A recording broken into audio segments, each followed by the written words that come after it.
Hello and welcome to Nana's Crafty Home. My name is Tanya. Today's tutorial is going to show you how to crochet the Tunisian Purl Stitch. Tunisian crochet has a tendency of curling. The great thing about this stitch is it does not have that same tendency. I did not block this swatch. I have not done anything to eliminate curl, and you can see it is lying very nicely without any curling on the edges at all. It has a lot of drape in it as well, so this is a great project if you're looking for a Tunisian stitch that has some drape to it. For today's tutorial, I am using Line Brand's Touch of Alpaca in blush, as well as a size J or a 6.0 millimeter crochet hook. My swatch here is a total of 20 chains. I've gone ahead and worked my foundation row. If you need to learn how to work your foundation row, you can also reference my Tunisian knit stitch tutorial, which will detail how to work that first foundation row. So that loop that's on our hook is going to count as our first stitch. I will not be working into that vertical bar right below that loop. I'm going to be working into my second stitch. So for the purl stitch, you're bringing your yarn forward before you insert your hook into your stitch. We're going to be working into that vertical bar, so we are going to be inserting our hook behind that vertical bar to the other side. So in the front, behind the vertical bar, and out the other side on the front of your work. But I'm going to be bringing that yarn forward before I insert my hook.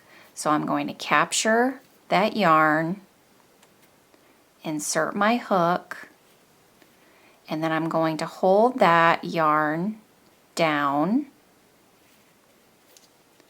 yarn over, and pull through, pulling up a loop. That keeps that yarn in front of that vertical bar. That's what creates that purl stitch look. So grab your yarn for the next stitch, and I will, when I grab it, I'll usually hold it with this thumb to insert my hook so it doesn't go anywhere, and then my other thumb will make sure that it stays as I'm yarning over and pulling up a loop. Grab that yarn, insert your hook behind that vertical bar, yarn over, and pull up a loop. Grab that yarn, insert your hook in the next vertical bar, yarn over, and pull through. So you see that yarn is creating a bar because it's falling in front of that vertical loop, and we want it to stay there.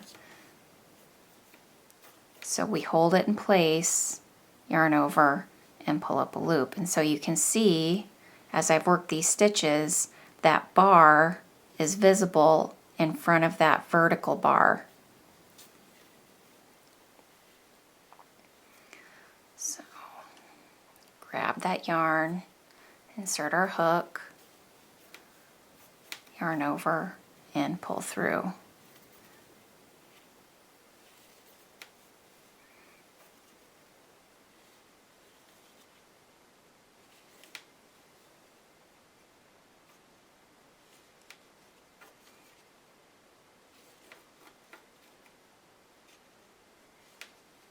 And we're going to be repeating that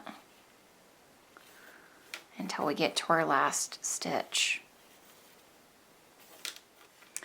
So when we get to our last stitch, we're going to work it a little differently. We're going to be inserting our hook behind. You can see it looks a little different than the rest of our stitches, but there still is that vertical bar, but we're going to be inserting our hook right behind that vertical bar and picking up both of those end loops. So you're going to see these two loops on your hook like a V shape. Insert our hook, yarn over, and pull up a loop. And that's going to create a very nice edge. Now we're ready to complete row 2 by doing our reverse pass. yarning over, pulling through 1 loop only, yarning over, pulling through 2, yarn over, pull through 2, and repeat that to the end. Yarn over, pull through 2, yarn over, pull through 2, yarn over, pull through 2. And when we get to back to the beginning, we yarn over and pull through the last 2 loops, leaving 1 loop on our hook, and that will be our first stitch for row 3. So we've completed 1 row of purl stitch, and that is your repeat. You're just going to continue that until you reach your desired size. Basically just pulling, you're going to be working in that second stitch. You're going to pull your yarn forward and insert your hook behind that vertical bar. Keep that yarn in front of your loop. Yarn over, pull through, and just keep repeating that. I hope you've enjoyed this tutorial today. Thanks so much for being with me. If you like this video, please like, share, and subscribe. That's the best way you can help me and support my channel. Thanks everyone. I will see you soon. Take care. Bye-bye.